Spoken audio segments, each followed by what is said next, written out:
Hello and welcome to ILTV's Israel Daily. I'm Aaron Porras, and coming up in today's newscast, serious curfews are imposed across dozens of Israeli cities starting tonight. A new survey calls into question how effective an Israeli vaccine could be, and the lesser-known women of the Bible get an all-new spotlight in color. Stay tuned to see the incredible images.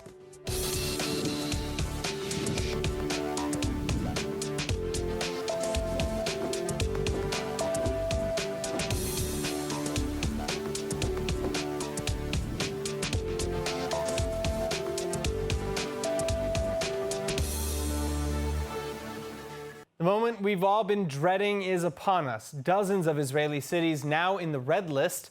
The Israeli government issuing closure and curfew orders to begin tonight. Nittany Manson reports. The deed is done. The government's coronavirus cabinet, headed by Prime Minister Benjamin Netanyahu, deciding to impose evening curfews on 40 cities across the country. These cities being labeled as red for having the highest infection rates in Israel, and the curfews are set to begin from 7 p.m. until 5 a.m. the next morning, during which time residents of these areas will be restricted to 500 meters from home and only for necessities. Schools will also be closed entirely for the duration of these measures, which will likely continue until after the coming Jewish holidays. But this is a far cry from the full lockdowns the government originally had in mind. COVID czar Professor Roni Gamzu specifically saying that the expected spread over the holidays terrifies him. Most of the so-called red cities are from the ultra-Orthodox or Haredi and Arab Israeli communities, yet many of the ultra-Orthodox leaders are already telling the government that they refuse to cooperate with measures. Then at the same time, Haredi politicians are cozying up with their colleagues in the opposition as an added threat against the coalition. Israeli leaders are rejecting Orthodox accusations of discrimination, though. קורונה לא מבחינה בין עמים וגם לא בתוך עמים. בסופו של דבר היא מכה בכולם. רק שהיא עושה זאת במינונים שונים, בזמנים שונים, במקומות שונים. כרגע בישראל יש עשרות ערים אדומות. עיר אדומה נבחרת לא לפי התנכלות או לפי החלטה שרירותית. היא נבחרת לפי תוצאות מדעיות. מספר החולים, קצב התחלואה. כרגע זה ממוקד. בעיקר ביישובים ערבים וביישובים של ציבור חרדי. But meanwhile, at least 90 Israeli health experts are also against lockdowns, signing an open letter arguing that lockdowns just delay the virus spread and draw out the damages it causes. Many Arab Israeli officials, on the other hand, have been generally supportive of the partial lockdowns and the newly imposed curfews. The Arab Israeli population makes up just a fifth of the country, but nearly a third of infections. Massive weddings and other celebrations becoming super spreader events. Netanyahu thanking all members of the public who are cooperating. אני רוצה להביע הערכה למנהיגי הציבור הערבי, שהוא יקר לי, שבאו אליי ואמרו, ראש הממשלה תטיל עלינו הגבלות, זה סימן של אחריות. ואני רוצה להביע את אותה הערכה למנהיגי הציבור החרדי שאמרו לי את אותו הדבר. ולכלל הציבור החרדי שהוא יקר לי מאוד. ועם זאת אני אומר, אנחנו חייבים לנקוט צעדים שמונעים את התפשטות התחלואה בשמחות, בחתונות, בבתי הספר. אנחנו נעשה מה שצריך. In total now, over 27,000 are currently ill, 476 in severe condition, and the death toll rising to 1,022. So with parts of the public rejecting the new restrictions, how will the coming evening closures look? Joining us with more is Israeli police spokesperson Superintendent Mickey Rosenfeld. Thank you so much for being with us. All right, now, what are the orders that you've been given specifically? How do you plan to enforce the new curfews logistically? Yes, well, we're talking about a relatively difficult and complicated operation which will take place in and around a number of different cities and areas. We'll be focusing on locking down and shutting down from the approximately later on in the evening until the early hours of the morning, and that includes mobilizing different units in all of the different areas, coordinating to make sure that those that shouldn't be leaving the areas won't leave the areas, and that's absolutely vital and necessary. Do you expect there to be a lot of resistance, or are most of the red cities more compliant than the media might portray? Well, we're coordinating with the leaders of the different cities, and we're making sure that we're in close contact. But of course, we know there is a lot of tension due to the recent cabinet decisions, and a lot of people, especially in the religious cities, such as, for example, Bnei Brak, As we saw yesterday, there were protests, and there are possibly protests that might take place also this evening. So that is something that we're definitely ready to deal with if necessary. But of course, the main aim will be to implement a full closure in all of the red zones, red cities. So are there any punitive measures for those who do break the curfew or the closure? Well, police units will respond according to what is taking place on the ground. We're hoping that people will understand the seriousness of the situation. We've seen, unfortunately, over the last, in fact, week, the COVID-19 numbers have risen highly. A lot of people have unfortunately been confirmed with COVID, both in Jerusalem, for example, as well as in religious areas, Bnei Brak, as well as in the Israeli Arab cities in the north. So full emphasis will be on those areas. If we need to make arrests of individuals who will try and leave those areas, we will, but we're hoping that there will be full coordination and we won't have to deal with any major situations. So it sounds like, this is not necessarily a zero tolerance situation, or is it? Are there circumstances in which the police may use their discretion and let things slide? Well, what we've experienced until now is we're working together with the public in every way possible to keep social distancing. Our units are on the streets, our units are around.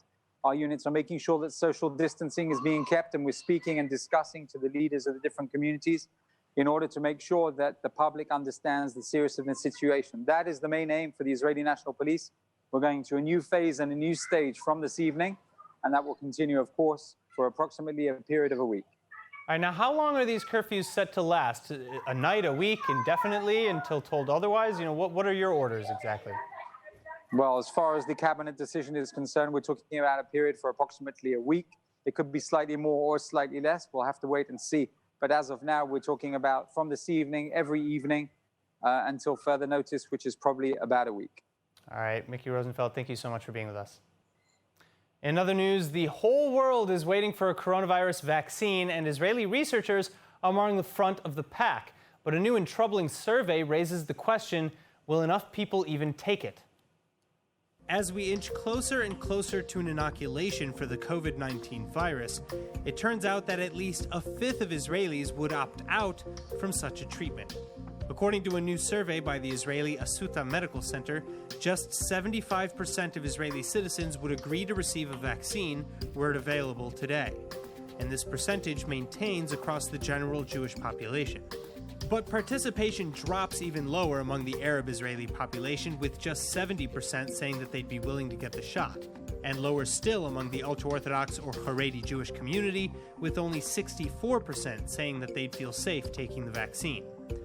Well, officials at Asuta say that they are deeply troubled by the results, large gaps in inoculating the public making it difficult for herd immunity to set in, or the point at which a virus fails to spread because there are too few unvaccinated individuals to carry it. In any case, though, Israel's Institute for Biological Research, under the umbrella of the Israel Defense Forces, plans to begin testing its latest vaccine iteration in human trials this October. So how many people actually need to participate in a vaccine treatment for a vaccine to work effectively? Joining us to discuss is immunologist from Tel Aviv's Bar-Ilan University, Professor Cyril Cohen. Professor, thanks so much for being with us. My pleasure. All right, so we just learned from the Asuta's medical report that around a quarter of Israelis might refuse to take a COVID-19 vaccine. So is 75% immunization enough? That's a good question. The goal is to reach what we call herd immunity. Right. And the point is really dependent on what will be the efficacy of the vaccine.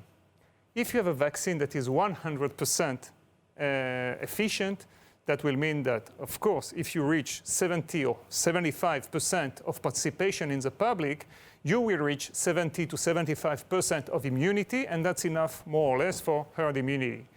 But in the event of the vaccine being something around 80% efficient, now you're going to have a problem if only 70 to 75% of the population will take the vaccine, because then if you multiply those two numbers, you will reach only 50 to 60% of the people being immunized, and then it may be very difficult to get to herd immunity. So, what do we do if we don't reach herd immunity? Because, and as you said, what's the likelihood of the vaccine not being 100% effective? So the point is that we have other diseases, like, for example, the flu, in which we don't have necessarily herd immunity. Sure. So that would only mean that you will have a proportion of the people that will get vaccinated and that will be immune to the virus. And hopefully this will be what we call the people at risk. And then you will have another proportion of the people that will get the vaccine, I hope a small proportion, but that won't be efficient. And then you will have the only remaining part of those people that didn't get the vaccine that won't be immune, and that will be what we see today. Well, am I also correct in assuming that, of the 70 people who participated, 70% of the people who participated in the survey and said that they would get immunized, will all of them actually get immunized? No, that you can say in advance. I also want to say a few things. First, there is another poll by Professor Gil Sigal that showed that 90% actually of the public in Israel is willing to get immunized. So where's the disparity? So I think that's the point. One of the first, of course, these are samples. Okay, you take 500 people here, 500 people there. But the other thing is that you have to take into account that we don't know which vaccine we're going to get. So I think that from the moment we will know that, those percentages might shift. So what are the risks associated with getting the vaccine? What are the concerns and how might you address those? I think that some people are just afraid of the unknown. I think that, if you go back 200 years back with the first vaccine, what we call the smallpox vaccine by Edward Jenner, you already see that the public, was kind of reluctant to take the vaccine. So it's nothing new today. People are afraid to have something injected in their body. People are afraid that it won't work. People are afraid that it will actually cause a disease to be more severe. You hear things like that with other vaccines. So basically, we have to fight that. Again, in general, when I'm talking about vaccines, you have to explain, you have to give information. That's a bad thing. Now, if we're talking in particular regarding this vaccine, we don't know exactly what this vaccine is going to be. There are so many technologies, new technologies, so we have to wait and see what the vaccine is going to be, and then we will try and explain to the people that is very important. All right, Professor Cohen, thanks for shedding light on this. Thank you. Thank you. In other news, the leader of the Palestinian terror group Hamas is now levying renewed threats against the Jewish state, and this despite a relative calm along the border following a recently brokered ceasefire. But the Gaza terror group's head, Ismail Haniyeh, just arrived in Lebanon to the cheering of thousands in the Sidon Palestinian refugee camp. And here he boasted of Hamas's ability to fire missiles at Tel Aviv and beyond.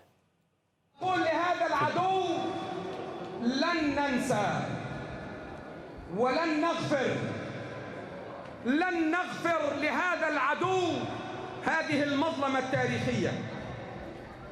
لن ننسى أرضنا، لن ننسى ثوابتنا، لن ننسى قدسنا، لن ننسى حق عودتنا مهما كانت التضحيات ومهما كانت الصعوبات ومهما كانت العقبات. Then earlier in the day, Haniyeh and a Hamas delegation met with Hezbollah leader Hassan Nasrallah and other officials from the Lebanese terror group, where they discussed the new realities in the Middle East. Haniyeh joining in with the chorus of those lamenting Arab normalization with Israel. اطمئنوا إن قطار التطبيع الذي يحاول أن يرسو في بعض العواصم في المنطقة لا يمثل شعوب الأمة، لا يمثل ضميرها، نبضها، لا يمثل تاريخها، تراثها، ولا يمثل صوتها. That said, in the wake of the massive explosion at the port of Beirut, an ongoing economic crisis, corruption, a fledgling interim government, and the coronavirus pandemic, many in Lebanon are taking a more critical view of Haniyeh's visit, saying that they have bigger fish to fry than any feud with their Israeli neighbors to the south. Now, currently, Israelis, like many others, are dealing with many different and serious conflicts. Violent conflicts along the borders with Hamas and Hezbollah, political conflicts within the government, and inner conflict related to dealing with an invisible pandemic. So maybe it's more important than ever to remember that we are not struggling alone. Israeli psychologist Dr. Camila Folkash-Levan joins us with more. All right, so what's the benefit of group or family therapy versus individual therapy? So individual therapy, of course, is very, very valuable, and definitely if you can do it, do. But think about it from a perspective, a little bit wider perspective in terms of systems. So systems is anything, really, everything is a system, yes? If you think about it, the chair, you can knock a foot, a leg from under it is going to fall, yes? So we're the same way. We're a system as a one person. You add another person in the mix, you're a system now, two people, family systems, company, the whole world, whatever. You can look from very small to very big. So if you work only on one portion of this, and everything else is staying the same, then often it will lead to increased conflict, and it's very difficult to move the whole situation into a better place. But if you can catch the whole family or a few members of the family, now you can move the whole entire situation in a much more peaceful, even way. So what situations, say, we'll stick with the family as an example, what situations really require a group therapist approach? Really, for anything, it would be more beneficial. It's like, think of it as therapy on steroids, yes? So when whatever it is that you do in the office, as far as I'm concerned, you're taking it now, you're extending this therapy into the real world. Now you have someone with whom you can work with, and you're on the same page, and you both are working towards similar goals. So if there are certain difficulties, now you can help each other out, and you can be a mirror for each other. It's a beautiful thing, really. How does this relate really to what's going on right now with coronavirus, with the political allegations against the government, et cetera? So I'm happy that you ask. For example, people come to me with children, yes? So I won't take a child unless the family is involved, and usually they still stay with me because they came already, they heard referral, yes? But if you think about it, often people think like, okay, this one specific person is a problem, whoever that is, yes? But if you would work like, let's say right now with Corona, so children are very, very affected. Many of them are, especially depends on how you as a parent and what's happening in your family and how you view Corona and how afraid you are and what you express. Also depends on what's happening in the kindergarten or school or something like that. So for example, I had also a client recently where a child was literally afraid to go outside because now before, let's say, you know where the danger is. There is a car, so you stay away. Now you don't see the danger, so the danger is everywhere, so it's very freaky.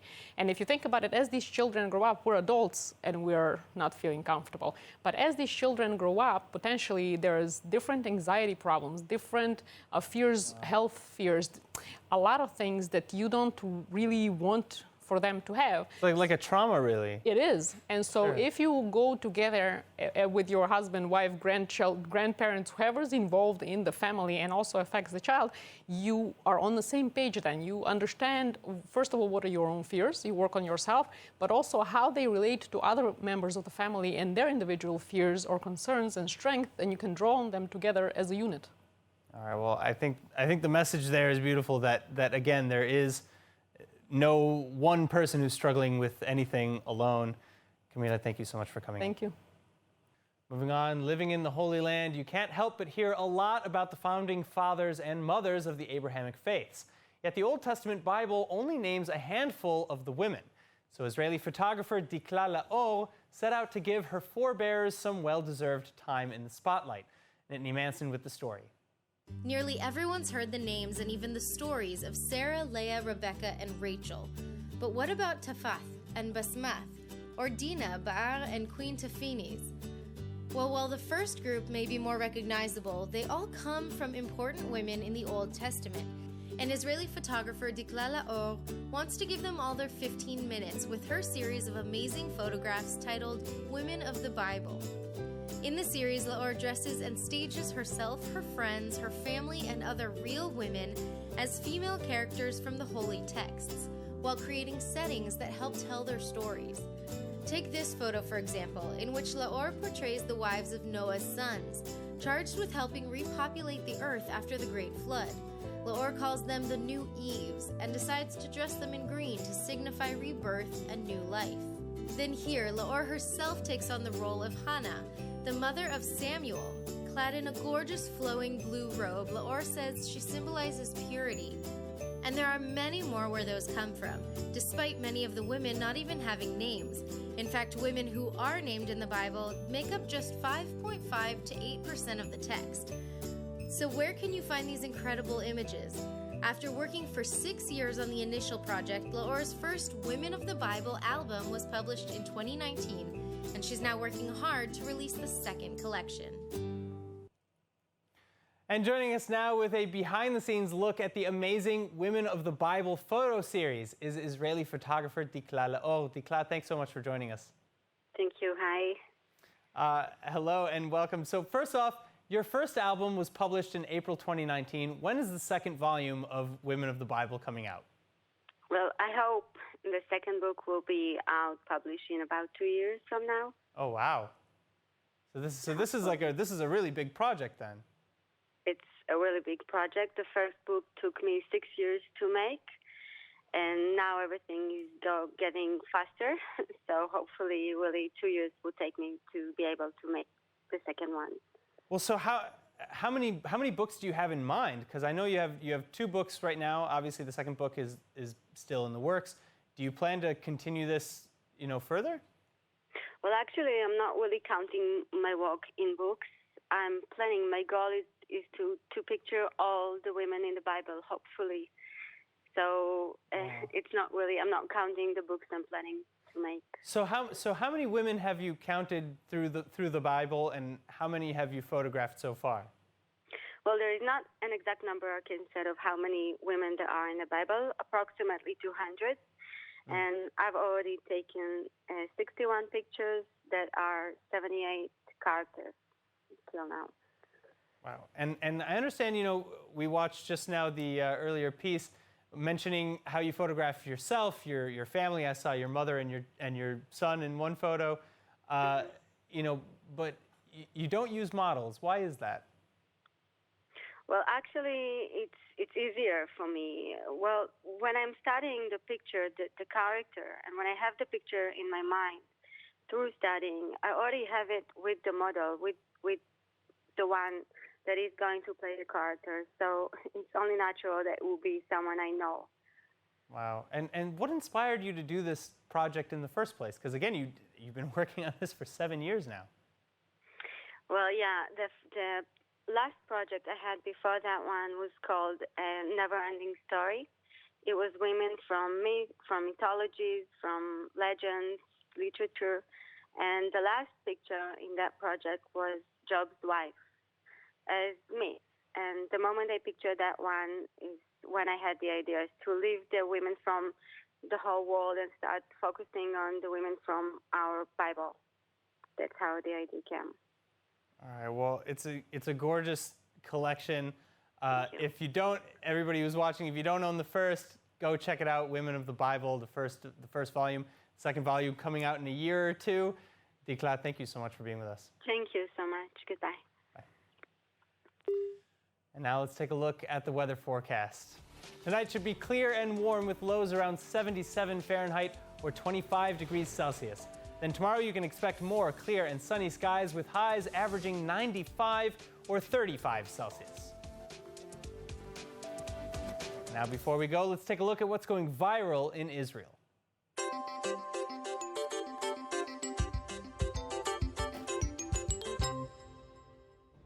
Woody. Eat your veggies. Yep, that sounds about right. It's not that bad, is it? Oh man, that cat and every kid. All right, that's it for today's news. Today's exchange rate is 3.38 shekels to the American dollar. For more news from ILTV, please like ILTV on Facebook, follow us on Instagram, and subscribe to our YouTube and Roku TV pages. I'm Aaron Porras. Thank you so much for watching.